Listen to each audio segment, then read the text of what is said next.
We gotta get bait. We gotta get bait. My handline rig today, slinky weight, triple threat swivel, going to 8-pound line, 18 inches up. From that we got a dropper knot. We'll put a loop, we'll put a hook and some maggots, another dropper knot, some maggots. Shot leader, 7-weight forward, full sinking fly line, 100 feet. And that is my rig. And I got a couple of old amp flies, a couple of Afro puffs that I have. I didn't tie many flies. I got an order of flies I got to get out, so I haven't been tying other than customer orders. Just trying to catch bait today.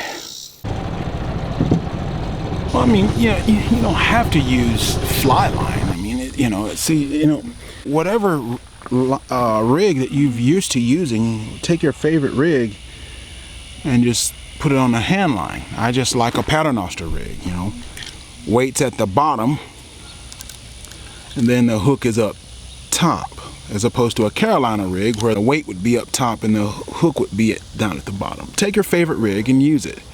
You don't have to use fly line. I've used nothing but pure monofilament. In fact, that's what most people around the world, when they're doing hand lines, they use monofilament. The number one thing you have to do in rigging a hand line is you have to take care of your hands.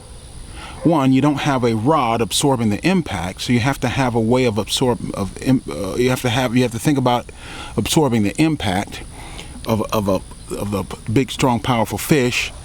And then two, you have to protect your hands, right? If you hook into a 50-pound catfish and all you have is 20-pound line, I'm telling you that catfish is gonna cut through your skin like a butter knife through bologna. That's why I love fly line. Check out any fly fishing video, and the fly fishermen are always, they have their line wrapped around their fingers and stuff, and they do all kinds of things because this line is easy on their hands. That's why I like the fly line. I have used lead core line, which is good. The only thing I don't like about lead core line feels like fly line. The problem is it's lead, and lead is toxic to the human body. So if you're hand lining with lead core and you go eating something, well, now it's not good. I've used monofilament, but you have to use thick monofilament. And out in the deep sea, they'll use 200 or 300-pound test monofilament for their hand lining. While that's great for your hands, that line is going to catch so much water, it's going to be hard to get it down to the bottom where I really want it to be. Out there, they don't have to worry about it. They can just sink a brick, All right. Here, I'm using relatively lightweight, these little sinky weights, and so I need something that won't catch as much water and will sink. And the best thing to do is ultimately weight the line. You can also use a floating fly line if you want to just sort of you can have one line like this, it's bottom rigged, and then have a floating fly line that's just skimming on the surface or just below the surface, because I saw a lot of catfish out there busting up through shad on the surface. I'm thinking, golly, if I just could drift it, or had a trolling motor, could drift through that just on the surface. So that way you can get the whole water column fished, the top and the bottom, and then with the Paternoster you could position hooks at so many intervals up to fish from the bottom up. You can fish the entire water column with just 2 hand lines. It's kind of amazing, really. They're not really wanting it on the run, I don't think, today. There's a bite, I can feel it. It may have robbed me, but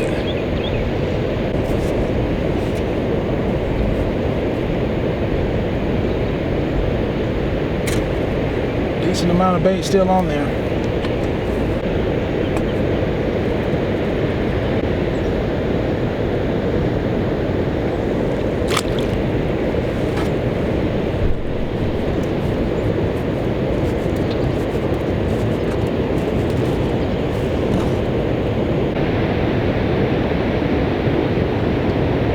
Definitely getting hit.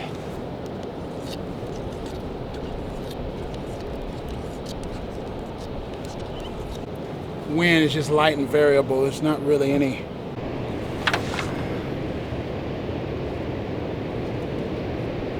You don't hold a tight grip. It's always a loose grip. It's how you set your drag. Trophy catfish, huh? We got a little channel. Some days I'll catch more channels like this and I'll do brim. In fact, channel catfish bite more on natural baits here than they do on cheese baits and all that stuff.